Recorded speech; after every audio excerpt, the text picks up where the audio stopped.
Friends, आज हम पढ़ने वाले हैं आधुनिक बिहार का इतिहास। क्या? आधुनिक बिहार का इतिहास।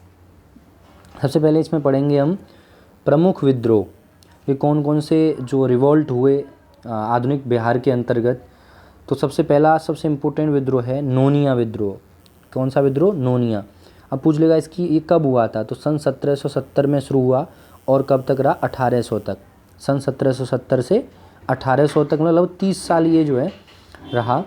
और इसका प्रमुख क्षेत्र था तिरहुत, हाजीपुर, सारण और पूर्णिया जो डिस्ट्रिक्ट हैं। तिरहुत डिस्ट्रिक्ट, हाजीपुर वाला जो रीजन है वो हाजीपुर पड़ता है वैशाली में, सारण डिस्ट्रिक्ट जो पड़ता है, और पूर्णिया मतलब बिल्कुल जो ईस्टर्न पार्ट है बिहार का उसमें।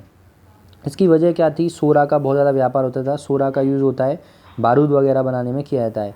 और ये नूनिया समुदाय के द्वारा किया गया पहला विद्रोह था। मतलब बिहार का पहला विद्रोह क्या है? नोनिया विद्रोह।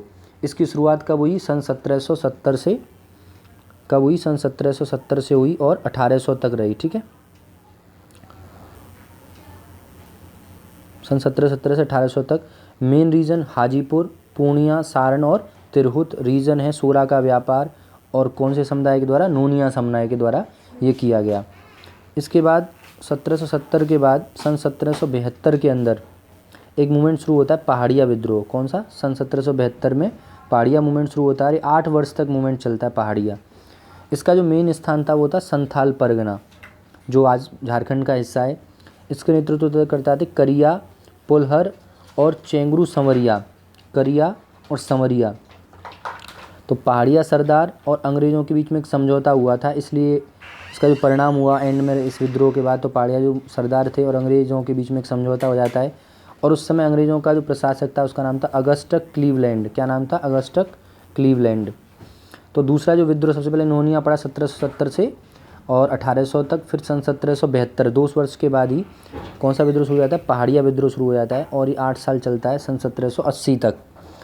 रीज़न है संथाल परगना करने वाले हैं करिया और संवरिया। तो याद कैसे कर सकते हैं? जैसे कोई पहाड़ है तो उस पर चढ़ते हैं तो ये काम करना थोड़ा संवर के करना चाहिए। तो करिया और संवरिया। और कौन है? क्लीवलैंड, मतलब ऐसी लैंड कैसे? क्लीव, ऊबड़ खाबड़ टाइप की है तो क्लीवलैंड, लैंड से पहाड़, लैंड है एक, तो क्लीवलैंड। इस तरीके से आप इसे याद कर सकते हैं। नेक्स्ट विद्रोह तामण विद्रोह। कौन सा विद्रोह? तामण विद्रोह, जो सन 1789 से शुरू हुआ और 1832 तक रहा। तो 70 में नोनिया, 72 में पहाड़िया, 89 में तामण विद्रोह। सन 1789 में, 1789 में 7, 8, 9 और 1832 तक ये चलता रहा। बहुत लंबा मूवमेंट रहा ये भी छोटा नागपुर के पठार पर हुआ था तामण विद्रोह। उरांव जनजाति जो थी उसके द्वारा किया गया था। ये उरांव जनजाति के द्वारा, ये जमींदारों के विरुद्ध में था और इसके प्रमुख नेतृत्व करता थे विष्णु मुंडा और मौजी मुंडा। देखो तामण, तामण से मतलब जैसे होता है ना ताड़ी पीना, मतलब जो दारू टाइप की होती है कच्ची दारू, तो उसे पी के क्या आ जाता है? मौज हो जाती है। किसकी? मुंडे की। तो विष्णु मुंडा और मौज, तो विष्णु की मौज हो गई क्या पीते ही? तामणी पीते ही। तो तामण विद्रोह विष्णु मुंडा और मौजी मुंडा ये दोनों ने किया था जमींदारों के विरुद्ध। और कैसा था? उरांव जनजाति के द्वारा किया गया था छोटा नागपुर के रीजन में। सन 1700 कहाँ पे? 89, 1789, 789 से याद कर सकते हैं। और विष्णु मुंडा और मौजी मुंडा इसके प्रमुख लोग थे। इसके बाद ये शुरू होता है 1831 में। अगला क्रोनोलॉजी के हिसाब से देखें तो कोल मूवमेंट। कौन सा? कोल विद्रोह 1831-32 में हुआ था। ये छोटा नागपुर रीजन पर ही कोल विद्रोह हुआ। इसका कारण था चावल का शराब, जो हड़िया थी, चावल की शराब बनाने की पद्धति को कहते हैं हड़िया। हड़िया पर उत्पादन शुल्क लगा दिया, मतलब शराब बनाने पर उत्पादन शुल्क लगा दिया अंग्रेज़ों ने। और सिंगराई मानकी के जो अधिकार थे उनको भी छीन लिया गया। और दिकुओं के द्वारा जो शोषण किया जा रहा था, दिकु मतलब एक तरीके से जमींदार, उनके द्वारा शोषण किया जा रहा था। तो इसकी वजह से ये कोल मूवमेंट शुरू हुआ। बुद्धो भगत और गंगा नारायण के द्वारा इसका नेतृत्व किया गया। इसका परिणाम क्या हुआ?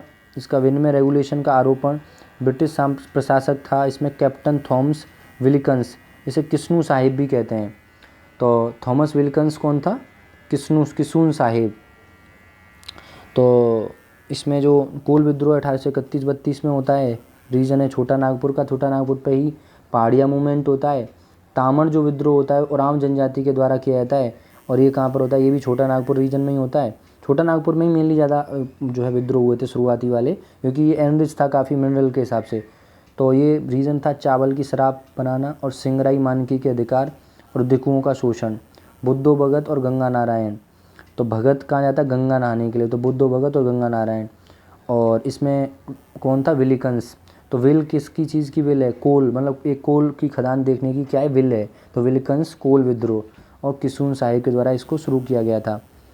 अगला मूवमेंट है इसमें 55-56 के अंदर बहावी मतलब संथाल मूवमेंट, कौन सा, संथाल विद्रोह 55-56 में होता है।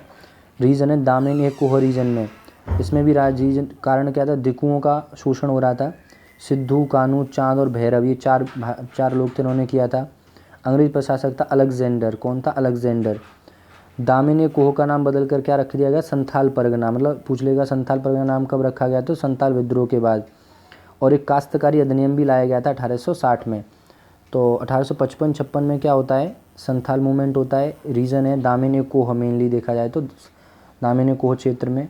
कारण था तिकुओं का जो शोषण था, दिकुओं का, वो सिद्धू, कानू, चांद और भैरव के द्वारा। अलेक्जेंडर जो है जो अलेक्जेंडर था ना, अलेक्जेंडर वो थाल में खाता था, अलेक्जेंडर, तो संथाल। और ये संथाल परगना में काश्तकारी जो अधिनियम है वो लागू किया गया। इसके बाद 55-56 के बाद लोटा मूवमेंट आता है, लोटा विद्रोह 56 में। ये मुजफ्फरपुर जेल थी उसमें हुआ था। जेल में पीतल की जगह मिट्टी का लोटा देना शुरू कर दिया गया था, इसलिए ये शुरू हुआ था लोटा विद्रोह। तो लोटा विद्रोह कब हुआ, 1856 में, मतलब संथाल के जस्ट तुरंत बाद मुजफ्फरपुर की जेल में हुआ था। और जो पीतल की जगह पर मिट्टी के को लोटा देना शुरू कर दिया गया था। इसके अलावा जो ताना भगत मूवमेंट है, ये 1914 में हुआ, स्वतंत्रता तक चलता रहा लगातार। इसका प्रारंभिक नाम क्या था, ताना भगत आंदोलन का कुरूख धर्म, कुरूख धर्म। नेतृत्व करता थे जतरा भगत, ये जर्मन केसर बाबा भी कहा जाता है इनको, क्या कहते हैं, जर्मन केसर बाबा। ये धार्मिक और आर्थिक सुधार से रिलेटेड था, गांधीवादी आंदोलन में समाहित हो गया ये, मतलब बाद में। तो ये ताना भगत जो आंदोलन है ये कब शुरू हुआ था, 1914 में, ठीक है, जब प्रथम विश्व युद्ध शुरू हुआ था उस समय शुरू हुआ ताना भगत। ये कुरूख थे, मतलब भगत कैसे थे, कुरूख टाइप के थे। इनका प्रारंभिक नाम ऐसे याद रख सकते हैं, जतरा भगत के द्वारा शुरू किया गया था। इसको केसर बाबा की उपाधि भी दी गई, जतरा भगत को केसर बाबा। धार्मिक और आर्थिक सुधार से रिलेटेड थे, गांधीवादी आंदोलन में समाहित हो गया बाद में। एक बहुत ही इंपॉर्टेंट मूवमेंट है बहावी मूवमेंट। ये मतलब मुसलमानों का एक प्रभावी था, अब्दुल बहाव के द्वारा, जो अरब के थे, उनसे इसका इंस्पिरेशन मिला। भारत में सैयद अहमद बरेलवी के द्वारा इसको शुरू किया गया था, रायबरेली उत्तर प्रदेश में। इसका प्रमुख केंद्र बहावी मूवमेंट का पटना था। इसके प्रमुख नेता थे विलायत अली खां, इनायत अली, विलायत और इनायत, शाह मोहम्मद हुसैन और फरहत हुसैन। तो दो हुसैन हैं, मोहम्मद और फरहत, और विलायत अली और इनायत अली, दो अली हैं, ठीक है। तो ये बहावी मूवमेंट है, इसको अब्दुल बहाव ने प्रवर्तक थे, अरब के ये वो थे। और ये भारत में सर सैयद अहमद बरेलवी के द्वारा शुरू किया गया था। इसका रायबरेली से शुरू हुआ, इसलिए बरेलवी कहते हैं। और इसका प्रमुख केंद्र बना पटना।